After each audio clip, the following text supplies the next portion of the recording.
નમસ્કાર, અમરેલીમાંથી એક મોટી ખબર સામે આવી છે। અમરેલી જિલ્લાના ખેડૂતો રોજ જંગલી પ્રાણીઓ ભૂંડ, સિંહ અને દીપડાના આતંકથી ત્રાહિમામ પોકારી રહ્યા છે। ખેડૂતો જીવના જોખમે ખેતી કરવા મજબૂર બન્યા છે। ખેડૂતોની વેદનાને વાચા આપવા માટે જેડી કાથરિયા, કેવલભાઈ કાનપરિયા, ધર્મેશભાઈ કાનપરિયા, વિમલ લાઠિયા અને મિલનભાઈ સોરઠિયા સહિતના આગેવાનો પાલીતાણા વન વિભાગને આવેદનપત્ર આપ્યું છે। તેમણે માંગણી કરી છે કે રેવન્યુ વિસ્તારમાં ખેડૂતોને નુકસાન કરતા જંગલી પ્રાણીઓને હટાવવાની તાત્કાલિક કાર્યવાહી કરવામાં આવે, તેમજ ચેતવણી આપી છે કે જો 15 દિવસમાં કાર્યવાહી નહીં થાય તો બધા ખેડૂતો આંદોલન માર્ગ અપનાવશે। વધુ સમાચાર માટે જોતા રહો આરપી ગુજરાત ન્યૂઝ, રાજકોટ। સુરક્ષિત રહો, ધન્યવાદ।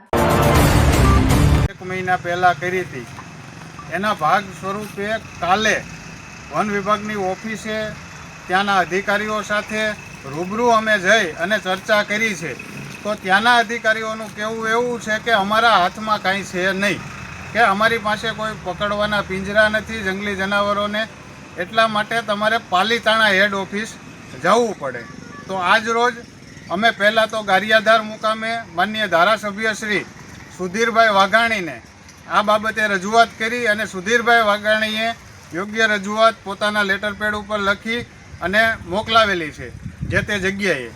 અને આજ રોજ અમે રૂબરૂ પાલીતાણા ઓફિસે આવ્યા, પરંતુ બંને ઓફિસ પાલીતાણા અને અમરેલી વન વિભાગની ઓફિસ બંને એકબીજાને ખો આપતા હોય એવી રીતે જવાબદારી એકાબીજા ઉપર નાખવા માગે છે। અમરેલીવાળા એમ કહે છે કે પાલીતાણા જાઓ, પાલીતાણાવાળા એમ કહે છે કે અમરેલી જાઓ। તો આ બાબતે તંત્ર ખો રમી રહ્યું હોય એવું અમને લાગી રહ્યું છે। તો આ બાબતે યોગ્ય રજૂઆત થાય અને બધા જ ખેડૂતો, બધાને પ્રોબ્લેમ બધા ખેડૂતોને છે અને બધા ત્રાહિમામ પોકારી ઉઠ્યા છે, ત્યારે આ બાબતે 15 દિવસમાં પાલીતાણા ઓફિસ હોય કે અમરેલી ઓફિસ હોય, તો 15 દિવસમાં જો કોઈ યોગ્ય નિર્ણય નહીં લેવામાં આવે તો જે તે હેડ ઓફિસે આંદોલન કરવામાં આવશે। આજે ભાઈ કેવલભાઈએ જેમ કીધું એમ આજે કાલે અમે બંને અને સાથી અમારા 2-4 સાથી મિત્રો અમરેલી ગયા હતા અને અમારી રજૂઆત એક જ છે કે આ ગુજરાત અને આ અમરેલી જિલ્લો ખેડૂત પ્રધાન દેશ છે અને ખેડૂત પ્રધાન જિલ્લો છે। તો આ જિલ્લાની અંદર અમે કાલે રજૂઆત કરી કે રોજ ભૂંડ, સિંહ અને દીપડાનો ખૂબ મોટો ખેડૂતને ત્રાસ છે। તો એના ભાગરૂપે અમે કાલે અમરેલી ગયા અને અમરેલીથી જે અધિકારીઓ હતા એમણે એવું કીધું કે અમારી પાસે એક સાપ પકડવો હોય તો એની સ્ટ્રીક પણ અમારી પાસે નથી। તો અમે એમને પૂછ્યું ભાઈ ક્યાં જવાનું, તો એણે એવું કીધું કે તમારે અહીંથી 78 કિલોમીટર એટલે કે પાલીતાણા જવું પડશે। તો પાલીતાણા મુકામે અમે આજે આવ્યા છીએ। અમારી સાથે ધર્મેશભાઈ કાનપરિયા, આકાશભાઈ કેવલભાઈ કાનપરિયા, ભાઈ અમારા વિમલભાઈ લાઠિયા અને મિલનભાઈ સોરઠિયા, અમે 5 જણ અહીંયા આવ્યા છીએ। અને આજે અહીંયા આવવામાં અમે 78 કિલોમીટરના ધક્કા ખાવા છતાં અમને અધિકારી મળ્યા નથી। અને એ અધિકારી એટલે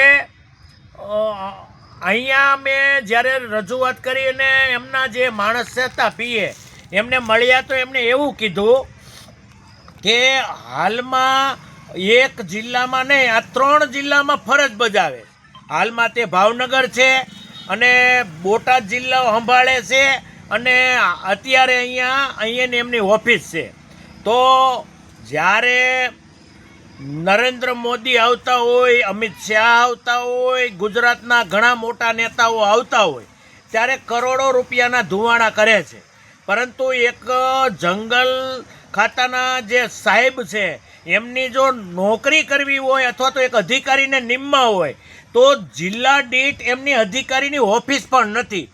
તો હું તો આ તમામ લોકોને વિનંતી કરું છું કે ખરેખર જો હવે પછી અમે જે રજૂઆત કરી છે, માન્ય હમણાં ભાઈ શ્રી કેવલભાઈએ કીધું એમ અમે ધારાસભ્ય શ્રી સુધીરભાઈ વાઘાણીને પણ મળ્યા છીએ અને 15 દિવસનું અત્યારે અમે એમને અલ્ટિમેટમ આપ્યું છે કે 15 દિવસની અંદર અમારું જો શેત્રુજી જે વિભાગ છે, શેત્રુજી નદી, એમના બંને સાઈડ જે ગામડા આવે છે એમાં તમામ રોજ ભૂંડ અને સિંહ દીપડાનો ત્રાસ છે. જો આ 15 દિવસની અંદર જો અહીંથી હટાવવામાં નહીં આવે તો અમે ઉગ્ર આંદોલન કરવાના છીએ અને ત્યાર પછી જે કાંઈ થાય એ જવાબદારી તમામ તંત્રની રહેશે અને આ વિસ્તારના જે કાંઈ જે તે અધિકારી, જે તે વિસ્તારમાંથી સાંસદ, ધારાસભ્યશ્રી હોય એમને તમામની આ જવાબદારી રહેશે. આગળ હવે ધર્મેશભાઈ પણ એક બે સવાલ કહેશે.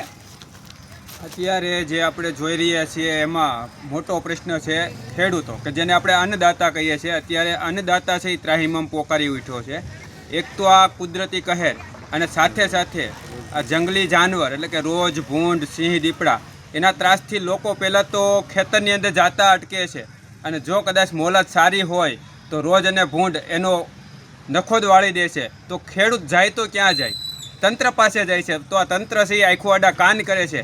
તો મારી આ તંત્રને એક ચેલેન્જ છે કે જો આની અંદર આ રોજ, ભૂંડ, સિંહ, દીપડાના ત્રાસમાંથી જો આ ખેડૂતને ઉગારવામાં નહીં આવે તો ખેડૂતો દ્વારા ટૂંક સમયમાં એટલે કે આગામી દિવસોમાં ખૂબ મોટા પાયે આંદોલન કરવામાં આવશે અને ત્યારે આ તંત્ર છે એ સાનું મૂનું એટલે કે ચૂપચાપ બેસી શકશે નહીં. તો ત્યારે જે થાય એના કરતાં અત્યારે જ આ તંત્રની આંખો ખુલે અને આ ખેડૂતોની વેદનાને વાચા આપે એવી મારી નમ્ર અપીલ.